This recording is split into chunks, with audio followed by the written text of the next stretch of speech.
Nos préférences sont-elles un critère suffisant pour juger une œuvre d'art? Thèse, en dernier ressort, c'est mon propre goût qui me dit si une œuvre d'art est belle ou non.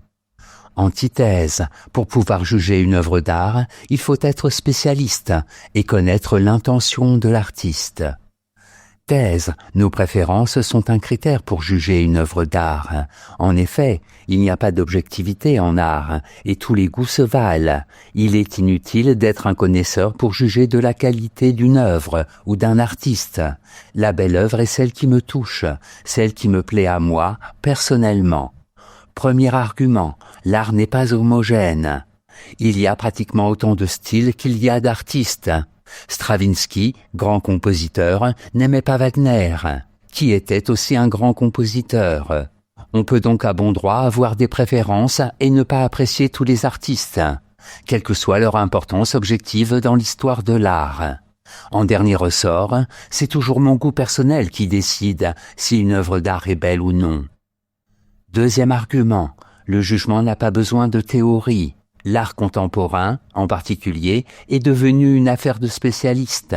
Les critiques tentent de justifier théoriquement les raisons pour lesquelles il faut aimer un peintre, un film, une pièce de théâtre.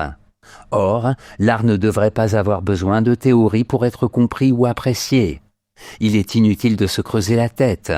Si je n'aime pas les colonnes de Buren ou les films de Godard, cela me suffit pour étayer mon jugement. Troisième argument. L'art est subjectif. L'esthétique n'existe pas, dit Valéry. Il veut dire par là qu'il ne peut pas y avoir de science de l'art, d'objectivité dans le jugement esthétique. Tout artiste, aujourd'hui, peut prétendre faire une œuvre d'art sans se soucier de la tradition. Si l'art est devenu une valeur subjective, alors il n'y a pas de raison pour que le jugement esthétique ne puisse pas être lui aussi subjectif. En bref, il n'y a pas d'objectivité en art. Si toutes les conceptions de l'art se valent, alors tous les goûts se valent aussi. Mes préférences me suffisent pour juger une œuvre d'art. Antithèse. Nos préférences ne sont pas un critère suffisant pour juger une œuvre d'art. En effet, pour juger une œuvre d'art, il faut la comprendre. Et pour la comprendre, il faut être cultivé. L'esthétique obéit à des normes intellectuelles. Le plaisir ou le déplaisir que j'éprouve devant une œuvre d'art n'est pas un critère pour la juger. Premier argument, le beau s'impose.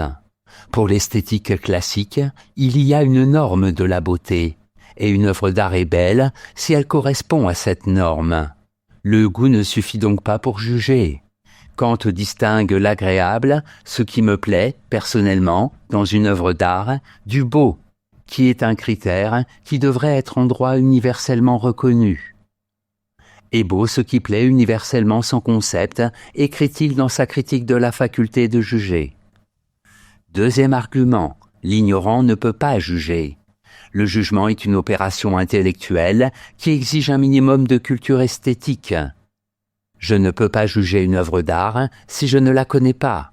Cela suppose que j'ai des connaissances d'histoire de l'art, que je sois conscient de la démarche de l'artiste, que je dispose de critères objectifs et rationnels pour me prononcer. Troisième argument, pour juger, il faut comprendre. En face d'une œuvre d'art, il importe de se taire comme en présence d'un prince, attendre de savoir s'il faut parler et ce qu'il faut dire, et ne jamais prendre la parole le premier. Faute de quoi, l'on risquerait fort de n'entendre que sa propre voix, dit Schopenhauer, dans Le monde comme volonté et comme représentation. Si je ne suis que mon goût, je ne pénétrerai jamais la vérité d'une œuvre d'art. Je ne saurai pas pourquoi elle me plaît ou me déplaît. En bref, le goût personnel n'est pas un critère valable pour juger une œuvre d'art. Le jugement esthétique doit se fonder sur des connaissances qui permettent de comprendre l'œuvre. Synthèse. Même si l'époque contemporaine ne reconnaît plus de canon esthétique unique, l'on ne peut pas dire pour autant que les préférences personnelles suffisent pour juger une œuvre d'art. Les œuvres d'art, surtout à notre époque, s'adressent à l'intellect autant, sinon plus, qu'au sens. Elles établissent leurs propres critères, et c'est pourquoi il faut chercher à les comprendre si on veut les juger en connaissance de cause. faute de cet effort de compréhension, l'on risque de rejeter les œuvres nouvelles parce qu'on ne les comprend pas, comme cela est arrivé à beaucoup d'artistes aujourd'hui reconnus. Cela dit, l'on n'est pas obligé d'aimer Picasso ni Van Gogh, ou on peut n'en aimer que certains aspects. Et l'on peut continuer de préférer une Madone du XVe siècle à un tableau cubiste, pourvu que l'on reconnaisse qu'il s'agisse d'art dans les deux cas.